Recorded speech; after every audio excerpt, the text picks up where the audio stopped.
Hey guys, my name is Jessica and welcome back to my channel. If you're new here, welcome. Every week I explore new true crime cases and I share my findings with you guys. So if that sounds like something that you might be interested in, then go ahead and subscribe to my channel. I'd love for you to join me back here each week. And with all that being said, let's go ahead and get into today's case.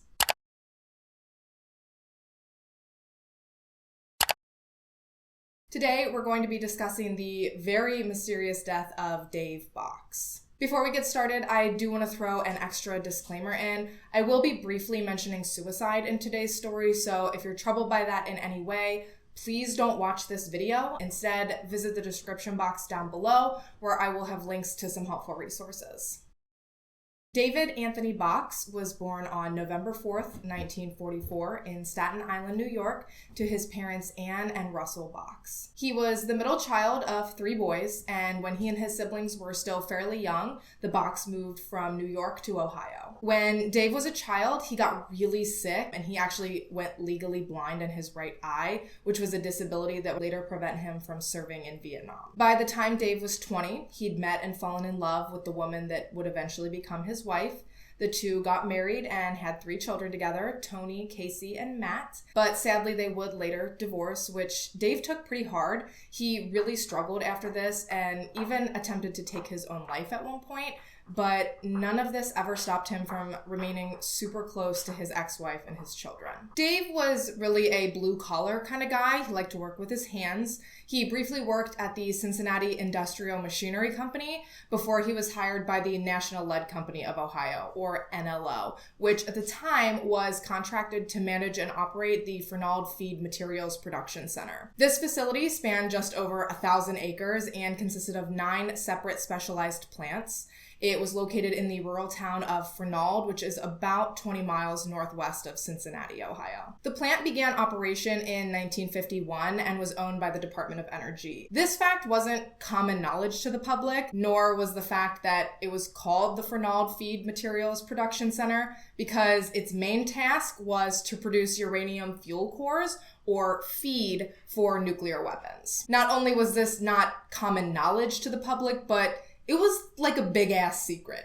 Employees were specifically instructed to keep that knowledge like hush-hush, and they did because they were told that it was a low-level radiation plant and that there was no immediate risk to them or to the surrounding residents. Dave was hired by the NLO as a pipe fitter in 1981. He was responsible for inspecting and maintaining the equipment throughout the plants.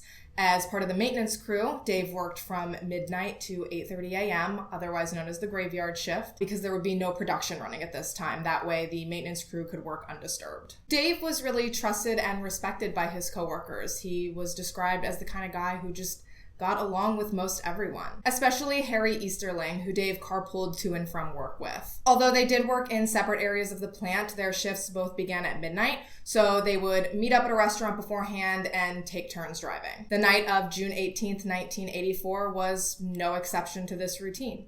They met at the restaurant as per usual before heading to their shift, which was set to begin at midnight on June 19th. After arriving to work and changing into their work clothes and dropping off their personal items, which for Dave included his keys, they went to the maintenance room to receive their assignments for the evening. Dave's assignment was to inspect a pump in Plant 8. When their shift ended at 8:30, Harry went to gather his things to leave, and he noticed that Dave's stuff was still sitting as he'd left it, including his keys in his toolbox. But there was no sign of Dave himself. So Harry waited, but he really couldn't wait long.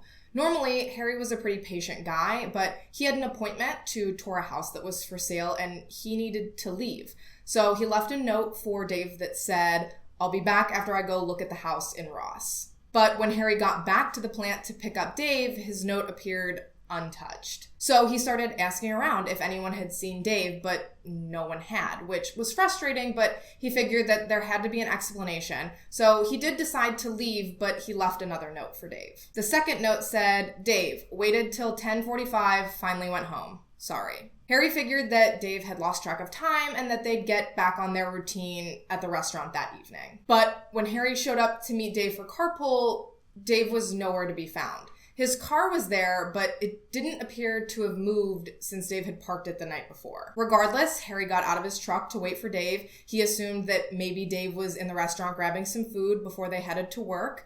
But when he leaned up against Dave's car, he realized that the hood was cold. The car had clearly not been driven, and Dave was clearly not inside. Harry went ahead to the plant as his shift was set to begin at midnight on June 20th. Surely Dave would be there with some sort of explanation. But when Harry still couldn't find Dave at work, he decided to contact a security officer and officially report him missing. Security quickly learned that Dave had never clocked out from his previous shift. After asking around, it was confirmed that Dave had last been seen by a coworker on his way to Plant 4 around 5 a.m. on June 19th. Shortly after this, however, something strange happened in Plant 6. Plant 6 contained a uranium processing furnace which held molten uranium salts that were kept at a constant temperature of 1,300 degrees Fahrenheit until 5 a.m. on June 19th, when the temperature dropped 28 degrees before quickly raising back up to its normal temperature. So what does that mean? I'm glad you asked. It means that something that didn't belong there had found its way into the molten liquid. And about 2.5 hours later, the furnace started smelling a little off. And it's also worth mentioning that one employee even told his supervisor that he thought he saw something in the furnace, but the supervisor looked and didn't see anything, so he didn't really think anything of it. Things got significantly more ominous when everyone heard that Dave was missing. Considering the fact that it was totally possible for someone to fit into the furnace, Hamilton County Sheriff's Office was notified and they ordered that the furnace be shut down, which it was immediately, but even so, it took 3 days for the contents of the furnace to cool down enough to where they could actually be searched. Over those 3 days, they searched the surrounding area, which led to the discovery of what appeared to be a bone fragment on the lip of the furnace, which, didn't make people feel great. When the furnace finally cooled enough, its contents were sifted through. The search turned up a steel toe boot fragment, pieces of a walkie-talkie, loops of steel wire, Dave's keys, pieces of his glasses, and additional bone fragments. It appeared that Dave had, in fact, died in the furnace. Hamilton County Sheriff's Office determined that his death was a suicide, assuming that he must have jumped in voluntarily, intending to end his own life. After all, Dave had attempted suicide once before. But that theory wasn't really adding up. Dave had recently purchased groceries, paid his monthly bills, started planning a vacation. Not to mention, Harry was certain that he'd seen Dave's keys on his toolbox when he'd clocked in for his June 20th shift. So they couldn't have gone into the furnace when Dave did on June 19th. So how did they get in after that? Well, I'll tell you what Harry thinks. Harry thinks that someone threw them in later. He remembers a supervisor taking the keys after Dave had been reported missing, but he has no idea what happened between that and them being found in the furnace. Another employee noted that on June 19th, he had seen Dave speaking to a supervisor inside of a truck that was parked outside one of the plants. He noted that the conversation looked serious, but obviously he had no idea exactly what they were speaking about. Dave was declared legally dead in March 1986. Although everyone was fairly certain he died in the furnace, DNA testing wasn't a thing yet, so there was no way to conclusively prove that the bone fragments did belong to him.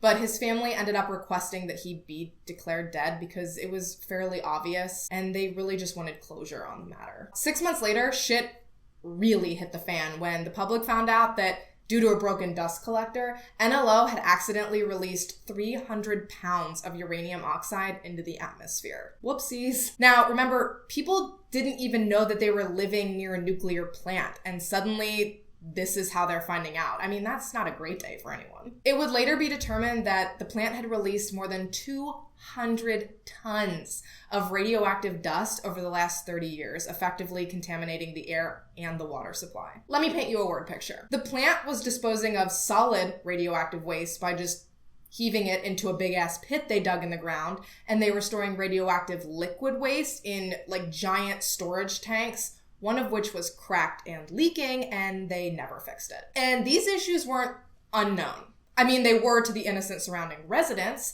but the Department of Energy knew all about it and just swept it under the rug. In 1986, control of the plant was transferred from NLO, but it was too little too late. The damage had been done, and residents were already starting to see the effects as they began getting sick. A class action lawsuit brought against NLO and the Department of Energy settled for $78 million to surrounding residents, $20 million to NLO employees, and $14 million to the state of Ohio. The plant was shut down permanently in 1989. Although it now houses a nature preserve, the land the plant used to sit on is still unfit for human occupancy and likely will be for a very long time. So what does all this have to do with Dave? Knowing what we know now, it's widely speculated that Dave knew too much and that he paid for it with his life. People believe that Dave was going to blow the whistle on all of the unsafe practices the plant was covering up, and that someone in charge found out and refused to let this happen. In this scenario, he was allegedly bound with the loop-de-loop steel wire they found in the furnace and subsequently lowered to his death. However, this has never been proven, and it likely never will be, which is super frustrating. I truly can't think of many scarier ways to go, to be potentially unwillingly plunged into a 1300 degree furnace is horrifying. If someone is responsible for Dave's death, I hope that at some point, somehow, they're brought to justice, although I don't really see that happening at this point, which is awful, but, you know, stranger things have happened, I guess. Rest in peace to Dave. I hope that his family has found some sense of peace and closure in the matter. Since we'll never know for sure, please let me know what you guys think in the comments down below. I'm super curious to find out what your opinions on this case are. I thank you so much for taking the time to watch this video and listen to Dave's story. If you haven't already and you'd like to, go ahead and subscribe to my channel. I put out new videos every week, and I would love to see you back here on my next one. Bye, guys.